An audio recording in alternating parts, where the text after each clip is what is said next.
Good morning or good day wherever whichever part of the world you are.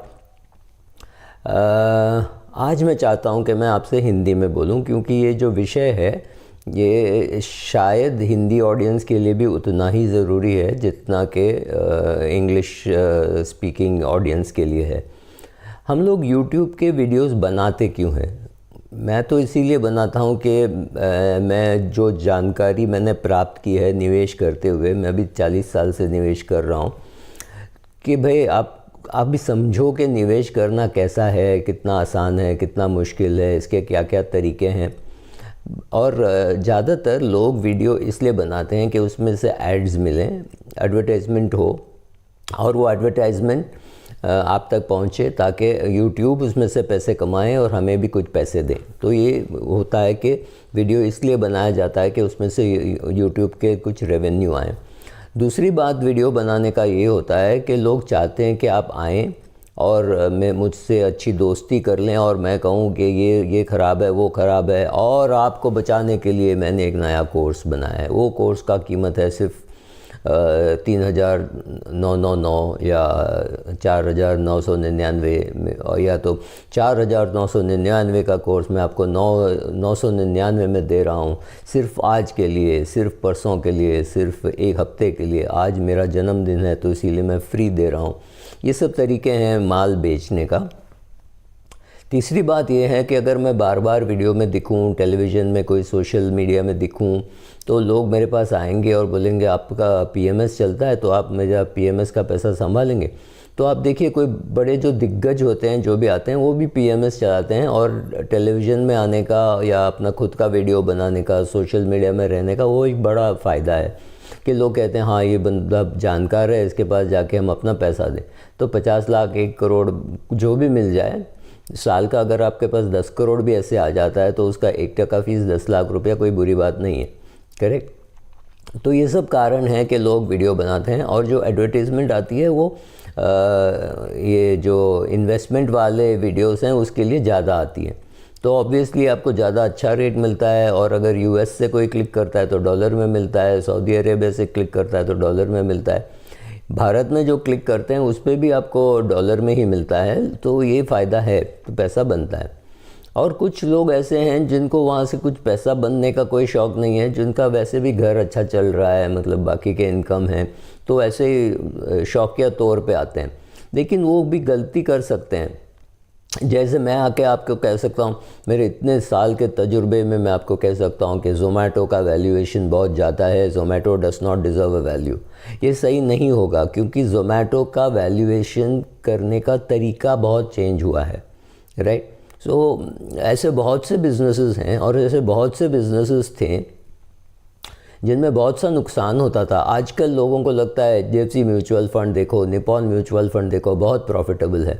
पर याद रखो कि HDFC mutual fund ने शुरुआत 1992 में या 1993 में किया होगा, या शायद उससे भी पहले किया होगा, और तभी से वो अभी 2018, 2016, 17 में आपको दिख रहा है बहुत प्रॉफिटेबल है। लेकिन आप याद रखिए, वो 20 साल पुरानी बिज़नेस है, और 20 साल में पहले बहुत से सालों में पैसे नहीं कमाए होंगे।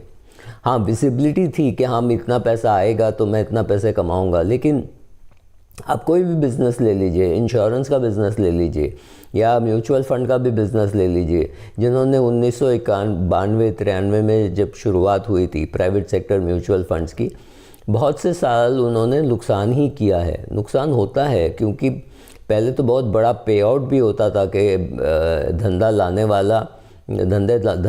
वाले बहुत कम थे, मतलब बैंक्स और IFA जिनको बोलते थे, एजेंट्स, वो लाते थे, लेकिन उनको जो कमीशन मिलता था वो बहुत ज़्यादा था। शायद उनको मैनेज करके वो म्यूचुअल फ़ंड उतने पैसे नहीं कमाती थी जितना इनको देता था। तो पहले एक क्लाइंट जो आता था वो पहले 3-4 साल तो उसमें नुकसान ही होता था, या कम से कम 2 साल तो उसमें नुकसान होता ही था। उसके बाद वो पैसा कमाते थे। तब तक अगर वो पैसा चला गया तो फिर वो पैसे में कमाई भी नहीं होती थी। तो ऐसा धंधा था। इंश्योरेंस का आज भी ऐसा धंधा है। कुछ बैंक्स को तो 90% का कमीशन मिलता है।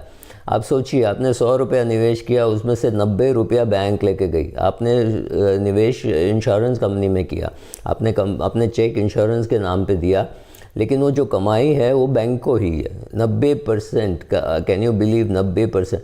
90% क्यों देती है इंश्योरेंस कंपनी? क्योंकि वो जानती है अगले 30 साल में आपसे वो उससे ज़्यादा कमा लेगी, उससे बहुत ज़्यादा कमा लेगी।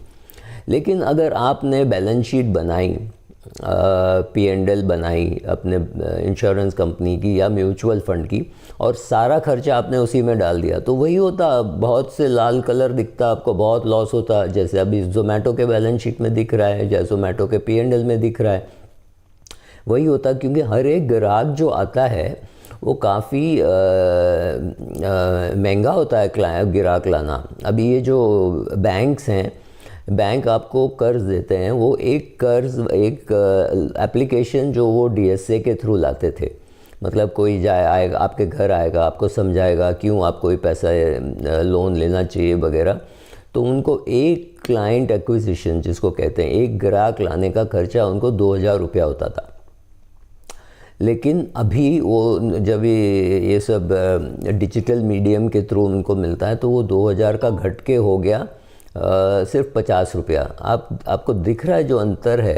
तो ये ऑब्वियस है कि जैसे HDFC बैंक है या ICICI बैंक है या कोटक बैंक है, उनको ग्राहक लाने का खर्चा बहुत सा घट गया और वो ज़्यादा कमाई कर सकते हैं। ये मैं इसलिए कह रहा हूँ कि ज़ोमैटो में भी यही है कि पहला जो ग्राहक आता है उसमें शायद वो कुछ नहीं कमाते हैं, शायद उसमें लॉस करते हैं, क्योंकि उसके लिए एडवर्टाइज़ करना पड़ता है, उस बंदे को कुछ डिस्काउंट देना पड़ता है, राइट।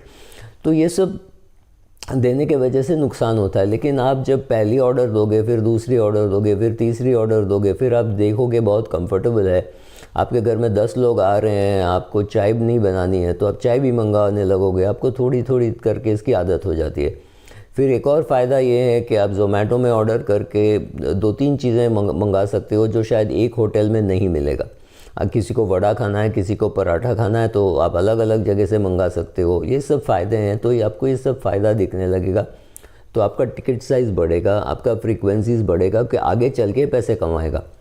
तो हम जैसे लोग क्या कर सकते हैं, यही कह सकते हैं कि भाई आज का जो वैल्यूएशन है हमको समझ में नहीं आ रहा है। आपको डराने का कोई मेरा शौक़ नहीं है। मेरे पास खुद ज़ोमैटो के शेयर्स हैं और मैं मानता हूँ कि मैं रखने वाला हूँ, राइट। सो ये वीडियोस बनाने का, आपको डराने का कोई किसी को फ़ायदा नहीं है। मैं आपसे ये कह रहा हूँ कि हाँ, अभी मंदी आ सकती है, तो अगर मंदी आ सकती है तो मंदी की क्या तैयारी करें। लेकिन मेरे पास कोई इसका कोचिंग क्लास नहीं है, इसका कोई वीडियो नहीं है जो मैं आपको 999 में दूं या 2999 में दूं या 12999। मेरे पास क्या है बेचने को? मेरे पास एक किताब है, एंड बिलीव मी, ये किताब मेरा बिक चुका है ऑलरेडी। तो अगर अभी बिकता है तो मुझे कोई फ़र्क नहीं पड़ता पैसे के मामले में। मुझे कोई पैसा नहीं मिलता ये बुक ज़्यादा बिके। जो मुझे पैसे मिलने चाहिए थे वो मिल चुके हैं, करेक्ट। सो मेरे पास कुछ नहीं है। हाँ, मेरे पास क्लासेस हैं, मैं क्लासेस बेचता हूँ, बट मैं ऑनलाइन नहीं बेचता। मैं फ़िज़िकल क्लासेस करना चाहता हूँ। एक बार जो ये सब खुल जाए फिर मैं करूँगा। वो भी मैं साल में एक करूँगा, एक शहर में। बेंगलुरु में करूँगा, पुणे में करूँगा, चेन्नई में करूँगा, बम्बई में एक करूँगा, शायद दिल्ली में करूँगा। बस उतना ही है मेरे पास, और कुछ है नहीं बेचने को। सो आप संभाल के रहें। जो बंदा आके आपसे दोस्ती कर रहा है, दोस्ती करने का कारण क्या है? हाँ, कुछ अच्छे कोर्सेज़ भी हो सकते हैं जो ऑनलाइन ख़रीद सकते हो, जो सस्ता है, जो आपको मदद करें। लेकिन ये सब भूल जाइए कि आप ओवरनाइट कोई टाटा बन जाने वाले हो या बिरला बन जाने वाले हो या बफेट बन जाने वाले हो। नहीं होता है, राइट। आराम से पैसा कमा सकते हो, कोई प्रॉब्लम नहीं है, लेकिन ये ओवरनाइट नहीं होता है। ओवरनाइट आपकी वज़न भी नहीं घट सकती है। आपकी वज़न जो पिछले 15-20 साल में हर साल 1-2 किलो बढ़ी है, आप 15 किलो ओवरवेट है, तो यही मतलब है कि पिछले 15 साल में 1-1 किलो हर साल बढ़ा है। ये बहुत ज़्यादा नहीं है, क्योंकि ये तो सिंपल है। आपने एक एक्स्ट्रा चाय पी है, बस एक एक्स्ट्रा चाय, साल भर एक्स्ट्रा एक चाय पीने से 1 किलो वज़न बढ़ सकती है। इतना सिंपल है गणित।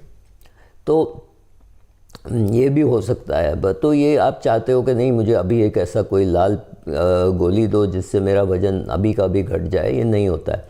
सिमिलरली पैसा आराम से बनता है, रीजनेबली बनता है, वैसा ही जैसा आप एक्सरसाइज करते हो, हर रोज़ थोड़ा करोगे तो होगा। आप ये सोचोगे कि भाई मेरा ये पैसा ये डबल हो जाए, ट्रिपल हो जाए। अगर मैं आपको कोई स्कीम दे दूँ, एक मतलब एकदम भयंकर स्कीम जिसमें आपको 36% रिटर्न मिलने वाला है, उसमें डालोगे तो भी आप कितना डालोगे? अगर मैं आपको एक बहुत अच्छा इन्वेस्टमेंट भी दे दूँ कि इसमें 36% रिटर्न मिलने वाला है, गारंटीड वगैरह, इसमें आप डालोगे तो भी कितना डालोगे? आपके पास जितना है उसका 5% डालोगे, उससे ज़्यादा तो आप नहीं डाल पाओगे। तो ये कोई तरीका नहीं है पैसा कमाने का। आपका यही सिंपल सा तरीका होना चाहिए कि हर महीने मैं पैसे कमाऊँ, कमाने की बहुत ज़रूरत है, और उसमें से पैसे कुछ खर्च करूं और बाकी के पैसे बचाऊं। बचत करने को सीखना बहुत ज़रूरी है और फिर उसको निवेश करना बहुत ज़रूरी है। अगर आपको लगता है कि 6% आपको ब्याज मिलता है बैंक में, याद रखिए कि डेट फंड जो होते हैं, जो उसमें आपको 6% 5% के आसपास ही मिल सकता है, क्योंकि वो भी वहीं निवेश करते हैं जहाँ पे बैंक देते हैं, वो भी किसी को पैसा देते हैं और उस पर से उनको ब्याज मिलता है, तो उसमें भी उतना ही होगा। और इक्विटी में जब यहाँ 6% चल रहा है, इक्विटी में आपकी उम्मीद 8-9% की होनी चाहिए। कोई आपसे कहेगा कि फॉरेक्स ट्रेडिंग कर लो, ये कर लो, ये सब सीख लो, कोई खाने का काम नहीं है कि आप फॉरेक्स ट्रेडिंग सीखोगे और बहुत पैसा कमाओगे। हाँ, ये गारंटी है कि जो सिखाने वाला है वो पैसे बनाएगा। आप पैसा बनाओगे कि नहीं, वो सब ज़रा सोच के आप वीडियो देखें, सोच के निवेश करें। और याद रखें कि कोई शॉर्टकट तो है नहीं, कहीं भी नहीं है। वज़न घटाने में भी नहीं है, सेहत सुधारने में नहीं है, पैसे बनाने में नहीं है। आपको ये सब बहुत से दिखते हैं कि बहुत आसान है, इतना आसान नहीं है। आप खाना बनाने का ही सोच लीजिए ना, आप वीडियो देख कर के खाना बनाते हो तो उतना अच्छा बनता है क्या? आई डाउट, क्योंकि आप कोई गलती हो सकती है। हाँ, आप वीडियो वहाँ रख के उसके सामने से करके उसको पॉज करके सब कर सकते हो, फिर भी इसका ये मतलब नहीं कि ओवरनाइट आप संजीव कपूर बन गए, राइट। सो ये कुछ होता है, कुछ एक्सपर्ट्स होते हैं, उनका अपना तरीका है, वो सिखाते हैं, आप बहुत सीख सकते हो, वो सब सही बात है। बट प्लीज़ अंडरस्टैंड, कोई शॉर्टकट है नहीं। कोई भी बंदा अगर शॉर्टकट दे रहा है या कोई बोल रहा है हाँ ये सब आप अच्छे मेरे दोस्त हो गए, मैं आपको बचाने वाला हूँ, ये है, आप ये मेरा प्रोग्राम कर लो, मुझे कोई हर्ज नहीं है, मुझे कोई आपत्ति नहीं है अगर आप उसके पास से वो कोर्स कर लो। लेकिन सोचिए कि शॉर्टकट है, फटाफट कुछ ट्रेडिंग आप सीख के ओवरनाइट आप पैसे भले बनने वाले हो, तो मेरे भाई ऐसा कोई शॉर्टकट है नहीं। तो ज़रा संभाल के वीडियो देखें, दैट्स ऑल। Thank you.